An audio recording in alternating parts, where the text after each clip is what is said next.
An OnlyFans star named Lily Phillips is getting an incredible amount of publicity right now because she pulled off a record-breaking stunt, sleeping with over 100 men in a day for her OnlyFans.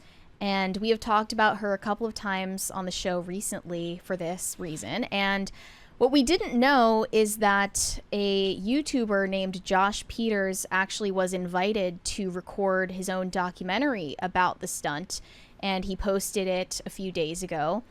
I unfortunately did sit through this documentary. It, as I said, is not for the faint of heart. There were some really heartbreaking, just gut-wrenching moments in it. It's not explicit in any way. Obviously, it's on YouTube. Nothing is shown of what happened, but she explained her reasoning behind choosing to do this. And throughout the documentary, she was feigning excitement about the stunt. She was pretending to be so excited. She was claiming that this was her fantasy, and she didn't see any reason to be concerned about her safety or even the safety of the men who were participating. She acted like this was totally normal and nobody should judge her for it. And I think in fear of appearing judgmental, nobody thought to even try to stop her from doing this. And I think they should have. How would they have done that? I mean, nobody even questioned, like nobody in her life who knows her was even like, hey, maybe this isn't such a good idea. There was not even the suggestion. Do we know if she has a relationship with her family? She talked about her family in the documentary. Because when you criticize this type of work, you get accused of being anti-woman, that you're trying to oppress women. That you're a misogynist, things like that. So you've I'm not worried about there's that. no room for criticism anymore. But and it's so like, people would rather be like, all right, she would obviously be more open to hearing it from people she actually knows and her friends and family members I think instead of strangers. In this situation, you don't want your family. You don't want to talk about this with your family. Well, actually, she does. It's easier to talk Surprisingly, about this. she talked about how she talks to both her mom and her dad very frequently. She did not tell her parents about the stunt beforehand. She left it for them to find out later on. And she knew it was not something they would encourage her to do. Their biggest concern is obviously her safety, but also her ability to have a relationship in years down the line.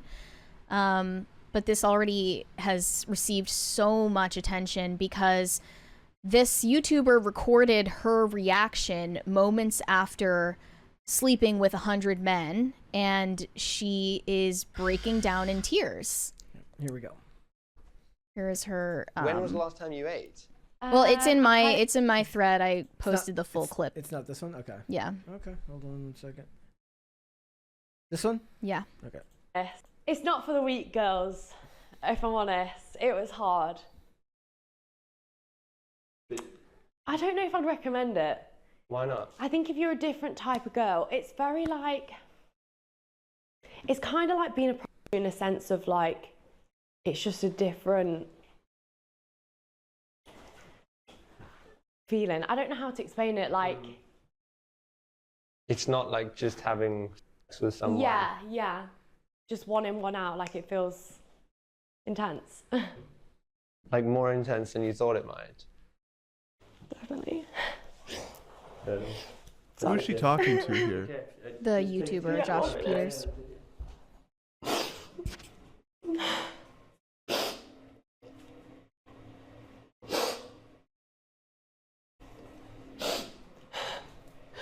This is it's tragic. Yeah. I mean, what you're seeing here is her realizing, oh, the haters were right. Like, I'm nothing but I'm a prop, basically. That's what I think. That's what you're seeing in this video. Was this what you expected from the documentary? I definitely expected her to be shaken by the experience, but not necessarily show that on camera. Well, I mean, it was probably easier to see that because it was a third party who made it, whereas she probably wouldn't have released something that showed this. I would have assumed that she would put on a front for the camera and then break down later on when no one is watching. But it clearly was so traumatic to her, both physically and mentally, that she just couldn't hold it anymore and broke down in tears. And I am not surprised by that at all. In that moment, she realized the massive mistake that she had made. And I just think it's so sad that she was kind of daring the people around her to stop her. And nobody stopped her because they didn't want to seem judgmental. Do you think you mean subconsciously she was doing that? Subconsciously, I do think that she was hoping for someone to stop her from doing this. But you admitted that, so anyone anyone whose criticism she valued was not in her circle anymore. She kept this from her parents, and I guarantee friends that were critical of her lifestyle were kicked out a while ago. She also has no dating prospects, of course. Yeah. I mean, so who is she going to actually, whose word will she value? Even this YouTuber who is documenting the whole thing, I don't even know if you can sleep at night knowing that you allowed this to happen and profited off of it indirectly as well. Like, I wouldn't feel at peace with that.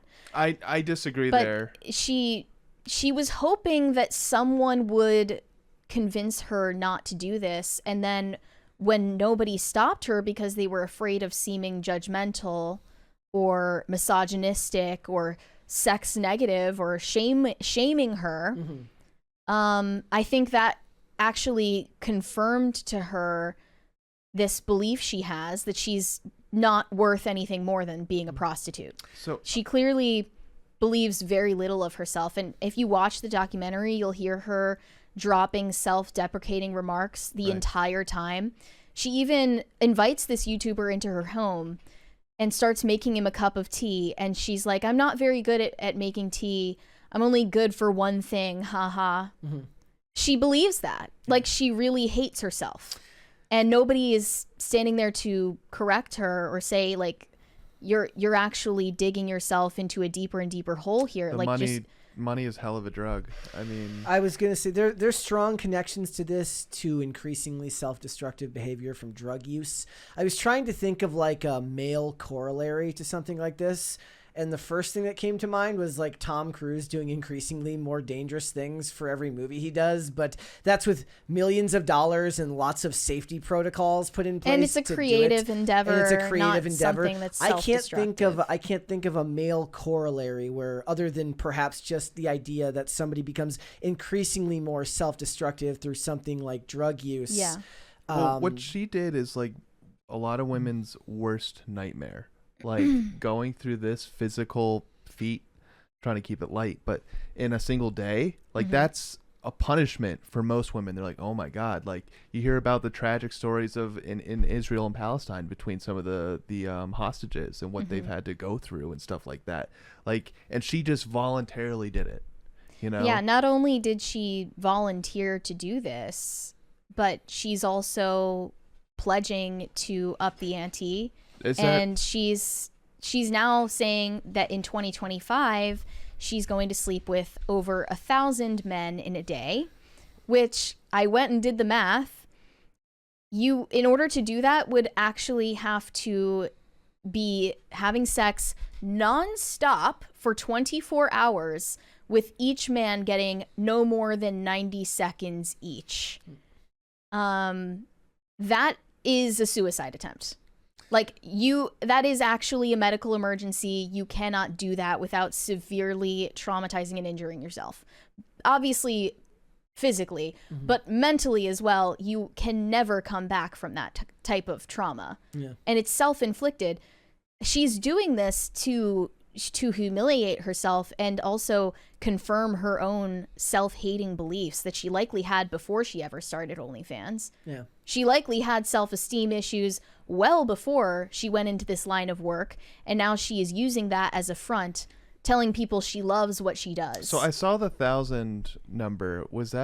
Did she make that announcement before doing this feat? This was after she had filmed 100 Guys. So she's gone through the trauma or whatever, and And then she's like, all right, time to do it all again. Now no one is stopping her all over again. There is also, this has become another proxy war for the men and the feminists to argue about online, because the feminists are saying, look at these disgusting men. This is male sexuality is destructive. And the men are saying, look, she's an adult woman. She's responsible for her own actions. So we then fit into the sweet spot of the culture war there as well, where everyone goes back and forth about just who's at fault for this one individual's behavior. Everyone involved was at fault. Obviously, she was at fault for coming up with this idea and actually going through with it. She shouldn't have done that. And yes, like, she should have stopped of her own accord.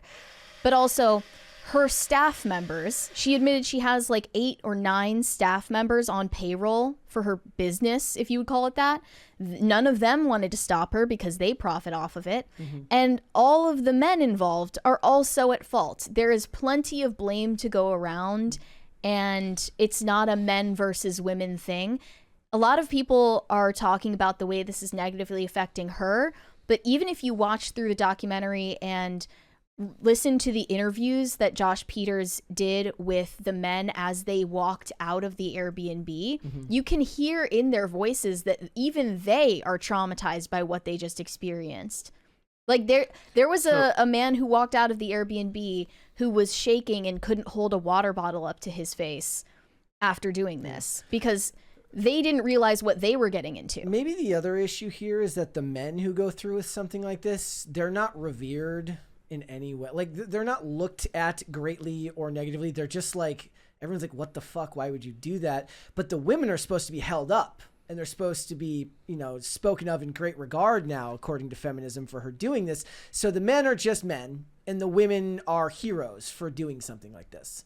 And Fortunately, I have not seen any takes from feminists who are saying that this is a good thing. At the very least, they're saying that she should be allowed to do what she wants. I haven't even seen that, actually. I've seen a lot of reactions from feminists who normally would celebrate this type of thing, and they're like, before this video came out, there was before the video of her breaking down in tears, there was. That's why I but it's like, how stupid do you have to be to think that that wouldn't be the natural conclusion? I think a lot of people are that stupid. Like that's why I wanted to push back when you critiqued the guy that made the documentary, because people need to see this. People need to see in that way, how a good broken she is, how broken the men are. So because like as the OnlyFans market becomes more and more saturated, like Brett was saying, they're going to do more and more extreme things. So to like the young women out there that are thinking about getting into this, they should see this to know exactly how dark it can get. You know, like, and that's why I think like we shouldn't shame the YouTuber for making a documentary if he was unbiased. I didn't see it. I know you did. So I don't know if he was like cheering her on or anything. No, he wasn't cheering her on. He was actually asking some thought-provoking questions. Yeah, and I want to show some other clips from it. In this one, they're walking down the street and she talks about how she realized sex isn't special. She used to think that sex was special, and now she doesn't. This one? Yeah. Before I had sex, I was never much for... I actually wanted to wait till marriage at one point. I just used to think it was a real special thing. As soon as I actually did it and had, I kind of realised that it wasn't special. Yeah. It's just like surprising to hear her say that she previously was planning to wait until marriage to have sex, and that's the way that she used to view it, as a special thing, which is and it should be. I mean, what do you if you are her father or her mother, what are you supposed to do in this situation? I mean, I'm trying to think of like, because what wouldn't you do in that situation? I was thinking earlier is like, at what point does this become like a brothel that she's running? She's even admitted that like some of her father's friends who knew her since she was a little girl watch her content. I mean, I'm not really like disgusting. You talk about some of these weirdos online are like talking about like go no contact with your family, but I'm like, no, you shouldn't cut people off. Cancel culture is not a good thing. But then you see situations like this where she's unapologetically, destroying her life on camera. Okay, disowning her is not the first step. At least I don't know if it's a step you should ever take as a parent. I can't speak to that, but it's certainly not the first step. The first step would be as the parent to tell her this is a bad idea before it even starts. If she does it anyway, you don't support her. Are they supporting her?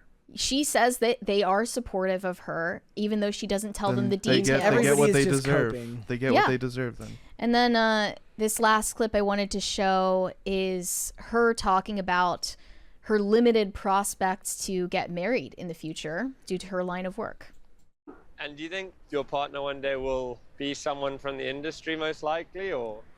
Yeah, I talk about this a lot with my parents because that's the one thing I guess they worry about is like, will you ever find a boyfriend? Yeah. But there's so many guys out in the world. I think, you know, one poor bastard's got to marry me. I rather think it's going to be someone from the industry or someone who is into lending me out. Lending you out? Yeah. Okay. She's not going to settle down. So unless she drastically changes her worldview. She clearly believes that no man is ever going to commit to her. She might be right about that. I don't know. She's only getting older, and like, there's a reason Bill Belichick has a 24-year-old girlfriend, guys. I mean, I'm like, I don't even think I don't think that even occurred to her. I think she has believed herself to be unlovable and worthless for much longer than she has been doing OnlyFans, and the OnlyFans is just a symptom of that. And that can be said for a lot of the women, maybe all of the women who are doing the same thing on a smaller scale. But she's saying whoever marries her is a poor bastard, and the only man she'll ever find is one who wants to pimp her out to other men. Like, that's exactly what your potential suitors want to hear. She hates herself. Thanks for watching. Listen to full episodes of Pop Culture Crisis on Spotify. Keep up with us on social media and make sure you subscribe and ring that bell so you never miss the show. Bye, guys.